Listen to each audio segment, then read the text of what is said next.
आज की क्लास में हम डिस्कस करेंगे input output in C. Class को स्टार्ट करने से पहले चैनल को सब्सक्राइब करें, साफ रहें और लाइक और शेयर करें। इस लेक्चर का आउटकम क्या है? You will be able to define scanf printf function. आप कन्वर्सन स्पेसिफिकेशन को भी डिफाइन कर सकते हो सी प्रोग्रामिंग में, और एस्केप सीक्वेंस और एग्जीक्यूशन कैरेक्टर को भी डिफाइन कर सकते हो इस क्लास के एंड के बाद। सबसे पहले जो इनपुट आउटपुट फंक्शन जो फीचर है सी प्रोग्रामिंग में, वो किसकी हेल्प से आपको मिलता है? We are getting this feature by the help of stdio.h। इस हेडर फाइल के हेल्प से हमें ये फीचर मिलता है। This stdio.h is known as standard. std means for standard, I means for input, O means for output, and this .h means header file. It's a header file. So इसकी help से हमें दो फंक्शन मिलते हैं, printf and scanf, जो हम लोग discuss करने वाले हैं। So input output is perform through a set of library function, standard input output library, and this is one of the input output library. Several header file that provide necessary information for various library function. So जो printf और scanf function है, ये एक तरह के library function है जो इस हेडर फाइल में डिफाइन है। इस तरह से बहुत सारे लाइब्रेरी फंक्शन होते हैं जो आपको डिफरेंट हेडर फाइल्स में डिफाइन होते हैं, जैसे कि math.h, string.h, alloc.h। तो ये सारे डिफरेंट आपको हेडर फाइल हैं जो डिफरेंट फंक्शन को, लाइब्रेरी फंक्शन को डिफाइन करते हैं। अगर आप उनको एक्सेस करना चाहते हैं, so you have to include all these header files in your program. सबसे पहले हम लोग को डिस्कस करना होगा what do you mean by conversion specification, क्योंकि जो भी हम लोग डिस्कस करते हैं, जो भी प्रिंटएफ और स्कैनएफ को जब हम लोग यूज़ करते हैं, तो हम उसमें इंटीजर यूज़ करते हैं, फ्लोट यूज़ करते हैं, कैरेक्टर यूज़ करते हैं, या और जो भी डिफरेंट टाइप यूज़ करते हैं, उनको प्रिंट करने के लिए हमें कन्वर्सन स्पेसिफिकेशन का यूज़ करना पड़ता है। And this conversion specification is use to specify the type and size of the data. इसके लिए ये यूज़ होता है, आपको टाइप को स्पेसिफाई करने के लिए और साइज़ ऑफ द डेटा, कि आपको कंप्यूटर समझ पाए कि वो जो पर्टिकुलर डेटा है वो कितने साइज़ का है और कितने दूर तक उसको प्रिंट करना है। So it must begin with percent symbol. इस सिंबल से ये स्टार्ट होता है। तो अगर आपको कैरेक्टर प्रिंट करना है, so you have to use %c, for decimal it is %d, for float it is %f, for octal integer it is %o, for hexadecimal number it is %x, for string it is %s, for unsigned decimal integer it is %u, for short integer it is %h, and for long range of floating point number it is %lf। अब हम discuss करेंगे reading input data. हम लोग कैसे read कर सकते हैं data को इन सी प्रोग्राम। तो जो भी डेटा हम रीड करते हैं from input device to main memory. So we are getting input data from standard input device and that is enter into main memory।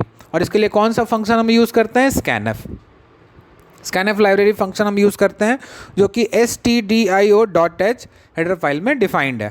इसका सिंटेक्स क्या होता है? स्कैनएफ, ये कीवर्ड आपको यूज़ करना होगा, then you have to use this bracket and then this double quotes, और उसके बाद आपको कंट्रोल स्ट्रिंग। ये जो कंट्रोल स्ट्रिंग होगा ये कंटेन करेगा कन्वर्सन स्पेसिफिकेशन कैरेक्टर को, जो हम लोग इसको डिस्कस किए, इनको वो कंटेन करेगा। कन्वर्सन स्पेसिफिकेशन को ये कंटेन करेगा कंट्रोल स्ट्रिंग। नाउ इसके बाद आपको फिर इस डबल कोट्स को एंड करना होगा, then you have to use comma and then it is followed by address and variable name. इनको आपको फॉलो करना होगा, and then you have to close this bracket and then you have to use a semicolon that is called statement terminator. So जो control string होगा it contains conversion specification character. जो conversion specification character होंगे वो एक हो सकते हैं या एक से ज़्यादा भी हो सकते हैं। इसके बाद address of a variable is preceding the variable name by ampersand address sign. तो जो ये पार्ट है इसमें क्या होगा, पहले हम एड्रेस यूज़ करेंगे, this ampersand, and then variable names, जो भी वेरिएबल का नाम होगा, और ये इस पार्ट में लिखा जाएगा। ये हम लोग डिस्कस करेंगे, जो आपको अपकमिंग स्लाइड्स हैं उसमें हम लोग डिस्कस करेंगे इसके बारे में। So address operator gives the starting address of the variable name in memory. जो एड्रेस ऑपरेटर होगा ये वाला, ये आपका स्टार्टिंग एड्रेस को डिनोट करेगा जो भी वेरिएबल का होगा। मगर इसमें एक एक्सेप्शन है कि जो स्ट्रिंग वेरिएबल होता है उसमें हम लोग एम्परसाइंड साइन यूज़ नहीं करते हैं। बाकी के जो भी वेरिएबल होंगे, जो इनपुट मतलब इंटीजर, फ्लोट या कैरेक्टर, उसमें हम लोग एम्परसेंड का यूज़ करते हैं वेरिएबल के नाम से पहले, मगर स्ट्रिंग में के वेरिएबल के साथ ये चीज़ एक्सेस नहीं किया जाता है। We are not going to use this ampersand symbol with string variable. अभी एक एग्जांपल है, इसमें आपके पास दो वेरिएबल हैं, मार्क जो कि इंटीजर टाइप का है, स्ट्रिंग जो कैरेक्टर टाइप का, ऑफ कोर्स कैरेक्टर टाइप का ही होगा। अगर आपको मार्क का वैल्यू लेना है, so this is the syntax, scanf keyword, then you have opening bracket, then this double quotes, and then conversion specification, this is the end of double quotes, then comma, and then what, ampersand symbol that will represent the starting address of the mark variable। तो ये हो गया आपको mark का value जब आपको access करना है।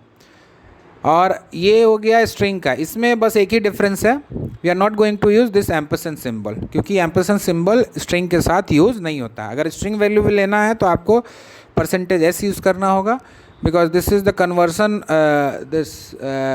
Conversion specification character for string. एक और एग्जांपल है, अगर आपको दो वेरिएबल लेने हैं और एक ही लाइन में, तो ये प्रोसेस है लिखने का। Basic is the variable name of integer type, salary is the variable name of float type. तो अगर आपको बेसिक इंटीजर वैल्यू लेना है, so you have to use %d conversion specification. अगर आपको फ्लोटिंग वैल्यू लेना है, so this %f will be use. तो ये वैल्यू आपको यहाँ ट्रांसफ़र होगा और ये वैल्यू यहाँ ट्रांसफ़र होगा। तो ये आपको मेनली ये इनपुट डिवाइस से ये वैल्यू लेंगे और इनको ये ट्रांसफ़र कर देंगे।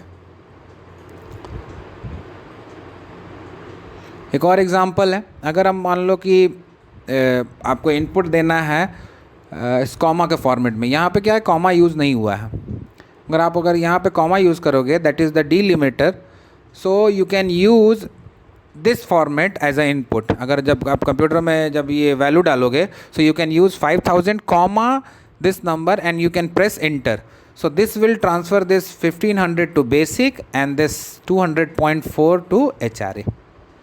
बस यही एक डिफरेंस है। अगर इस केस में क्या होगा कि आपको पहले यहाँ पे 1500 डालना होगा, इसके लिए 1500, और फिर आपको इंटर मारना होगा, तब ये दूसरे वैल्यू को आपको देने को ये अलाउ करेगा। तो फिर 200.4 डालना होगा, फिर इंटर करना होगा। इस केस में क्या है कि आप डायरेक्ट इस फॉर्मेट में लिख सकते हो, and you can press enter and this will transfer this 1500 to basic and 200.4 to HRA। अब हम लोग डिस्कस करेंगे कि आउटपुट हम लोग कैसे जनरेट करें। सो आउटपुट कहाँ होगा, from memory to output device, that is monitor.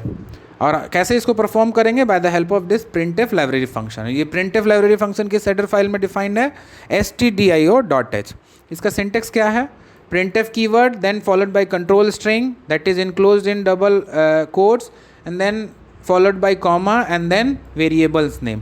we are not going to use ampersand symbol here। हम लोग ampersand symbol यहाँ एक्सेस मतलब यूज़ नहीं करने वाले। अब इसमें एक चीज़ समझना होगा कि control string contain conversion specification character and text. ये जो कंट्रोल स्ट्रिंग होगा ये दो तरह के वैल्यू को लेगा। उस प्रीवियस केस में स्कैनएफ में बस ये कन्वर्सन स्पेसिफिकेशन को लेता था, मगर यहाँ पे आप कन्वर्सन स्पेसिफिकेशन भी डाल सकते हो और टेक्स्ट भी डाल सकते हो। अगर और ये दोनों जो होंगे इनक्लोज होंगे डबल कोट्स में। इसमें अगर जो भी खाली बस आपके पास ये जो भी ये नंबर होंगे, मतलब कंट्रोल स्ट्रिंग में अगर कोई कन्वर्सन स्पेसिफिकेशन नहीं है, तो उस केस में आपको वेरिएबल भी लिखने की ज़रूरत नहीं है। ये बस आपको दो चीज़ याद रखने होंगे। पहला कि कंट्रोल स्ट्रिंग में जो ये कंटेन करता है कन्वर्सन स्पेसिफिकेशन एंड टेक्स्ट। अगर सिर्फ टेक्स्ट है तो आपको वेरिएबल नाम नहीं लिखना है, अगर ये दोनों हैं तो आपको वेरिएबल लिखना होगा, और ये एम्परसेंड सिंबल यूज़ नहीं होगा। इस केस में ये सिंबल यूज़ नहीं होगा। एग्जाम्पल डिस्कस करते हैं। इस केस में कन्वर्सन स्पेसिफिकेशन नहीं है तो कोई वेरिएबल नहीं आपको लिखना है इसमें, और ये सिंपली इसका आउटपुट क्या होगा, it will print C is a language. इस केस में आप देख लो यहाँ पे कोई कन्वर्सन स्पेसिफिकेशन नहीं है, तो ये प्रिंट सिंपली करेगा इंटर योर मार्क्स, फिर ये वैल्यू लेगा, ये वैल्यू मार्क्स में आपको ट्रांसफ़र कर देगा, और यहाँ से ये मार्क फिर यहाँ से वैल्यू इसको ट्रांसफ़र कर देगा। तो ये कैसा आउटपुट आएगा, सबसे पहले जब ये प्रोग्राम रन करेगा from this to this end, पहले ये एक वेरिएबल डिक्लेयर करेगा मार्क्स, उसके बाद एक प्रिंट स्टेटमेंट आएगा इंटर योर मार्क्स आउटपुट में, और यहाँ ब्लिंक करते रहेगा ऐसे ऐसे ब्लिंक। तो यहाँ पे अगर मान लो यूज़र 90 प्रेस करता है तो ये 90 यहाँ से ये मार्क सेक्शन को चला जाएगा, जो मार्क आप वेरिएबल यहाँ पे जो डिक्लेयर किया हो उसमें 90 आ जाएगा। फिर जैसे ही आपको ये प्रिंट करेगा फिर उस वैल्यू को, तो ये तो मार्क में सेव है, तो ये 90 को ये क्या करेगा यहाँ पे ट्रांसफ़र कर देगा %d में, और फिर यहाँ पे ये प्रिंट करेगा marks text that is text equals to 90। Now we are going to discuss escape sequence. ये जो है ये एक तरह का एस्केप सीक्वेंस है, और जो स्पेस सीक्वेंस होता है एस्केप सीक्वेंस, वो क्या होता है, it's a combination of backslash and some character.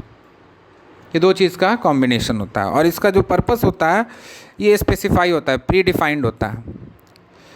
तो कुछ हम एस्केप सीक्वेंस और एग्जीक्यूशन कैरेक्टर दोनों एक ही होते हैं, उनको डिस्कस करते हैं कि आखिर ये है क्या। ये कुछ आपको एस्केप सीक्वेंस है। अगर आप \b लिखोगे तो ये प्रिंट करेगा move the cursor to the previous position of the current line. ये कर्सर को previous position of the current line को मूव कर देगा। \a होगा तो ये बीप की साउंड को मतलब एक अलर्ट जनरेट करता है। \r move the cursor to the beginning of current line कर देगा। \n जो यूज़ हुआ था प्रीवियस एग्जाम्पल में, वो beginning of the next line पे कर्सर को मूव कर देगा। इसी तरह परसेंटेज है, मतलब \f है, \o है, \v है, \t है जो टैब ओरिजेंटल टैब पोजीशन में कर्सर को कर देगा। ये \/ है जो प्रेजेंट कैरेक्टर विद \।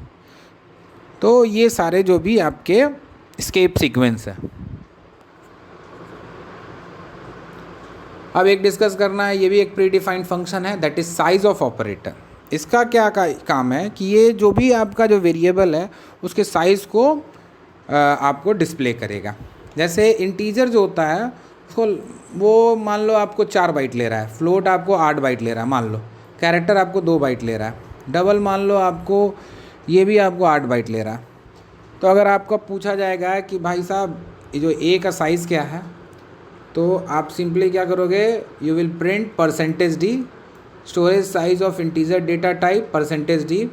जो साइज़ होता है ये एक तरह का इंटीजर वैल्यू होता है, वेरिएबल होता है। फॉर दैट केस हम लोग को %d यूज़ करना होगा। तो साइज़ ऑफ ए क्या रिटर्न करेगा 4, साइज़ ऑफ बी रिटर्न क्या कर लेगा 8, साइज़ ऑफ सी रिटर्न क्या करेगा 2, साइज़ ऑफ डी भी 8। एक्चुअली ये कंपाइलर डिपेंडेंट होता है, मान लिया गया है इस केस में कि इनका ये साइज़ ये है, तो ये आपको ये रिटर्न करेगा, ये फॉलोइंग वैल्यूज़ को ये रिटर्न करेगा। सो साइज ऑफ फंक्शन क्या है, is use to find the memory space allocated for each C data type. मतलब इंटीजर के लिए कितना स्पेस अलोकेटेड है, फ्लोट के लिए कितना है, कैरेक्टर के लिए कितना और डबल के लिए कितना, इसलिए हम लोग इसको यूज़ कर सकते हैं। Now this is the end of your class.